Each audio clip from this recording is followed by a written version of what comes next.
রাজার বাড়িটা এখন মিউজিয়াম হয়ে গিয়েছে। আজ তো মিউজিয়ামে ঢোকার আর সময় নেই, সময় শেষ হয়ে গেছে। ইনশাল্লাহ আল্লাহ বাঁচায় রাখলে নেক্সট ভিডিওতে আমি আপনাদেরকে মিউজিয়ামটাও ঘুরাইয়া দেখাবো। ইনশাল্লাহ আমি আসবো আবার, যখন 1 মাস পরে ফুলগুলা সম্পূর্ণ সুন্দর হয়ে ফুটে যাবে, তখন আমি এই সৌন্দর্যটা আপনাদেরকে দেখানোর জন্য ইনশাল্লাহ আবার আসব। এই রাজার বাড়িটার ভিতরে অসম্ভব সুন্দর, কেউ না ঢুকলে এটা বুঝতে পারবে না যে এটা কত সুন্দর এবং কত সুন্দর কারুকাজ। তখনকার আমলে এই জিনিসগুলো এত সুন্দর করে বানাইছে। এটা তখনকার আর্কিটেকচার ইঞ্জিনিয়াররা কী ধরনের টেকনিক ইউজ করছে, এটার ভিতরে না গেলে এটা কেউ বুঝতে পারবে না।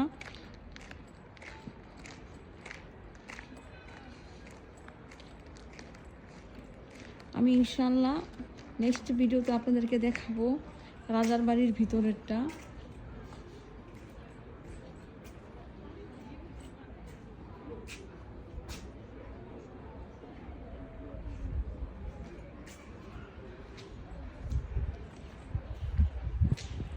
অনেক সুন্দর এই জায়গাগুলা, এগুলা দেখার মতো।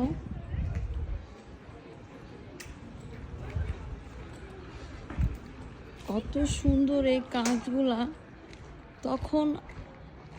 তখনকার আমলের কি সুন্দর করে গ্রিলগুলা বানানো হয়েছে।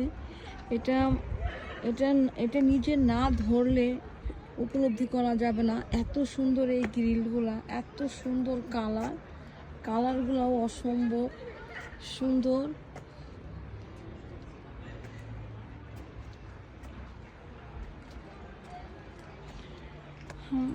আমি এখন রাজার বাড়ির বারান্দায় উঠতেছি, যেখান থেকে রাজা সবসময় রাজার বাড়ির সব কিছু কন্ট্রোল করতো এবং এখানে এসে দেখতো।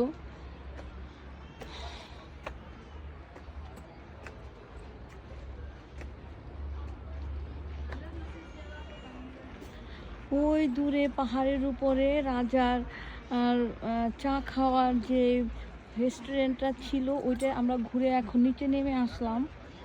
এখন আমাদের এই ভিডিও থেকে আমি জানি না আপনারা দেখতে পারছেন কিনা, ঠিকভাবে দেখা যাচ্ছে কিনা জানি না।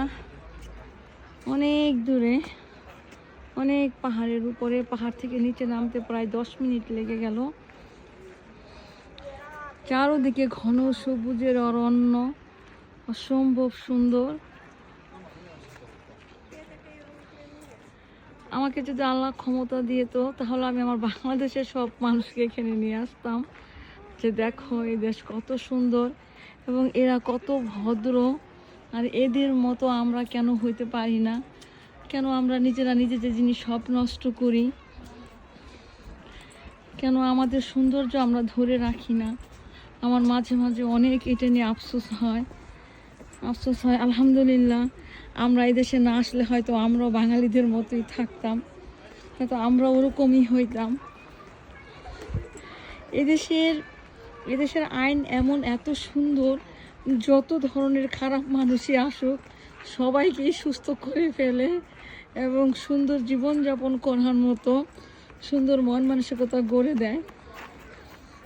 আসলে ওরা মুসলমান না, কিন্তু ওদের ঈমান আছে। ওদের ঈমানের কাছে আমাদের ঈমান কিছুই না। আমি জানি না কে জান্নাতে যাবে, কে জাহান্নামে যাবে। তো জান্নাত যদি ভালো কাজের জন্য মানুষ যায়, তাহলে এই দেশের মানুষ অবশ্যই যাবে। আর যদি খারাপ কাজ, আমার জানা মতে আমি 28 বছরে ওদেরকে কখনই কোনো খারাপ কাজ করতে দেখি নাই।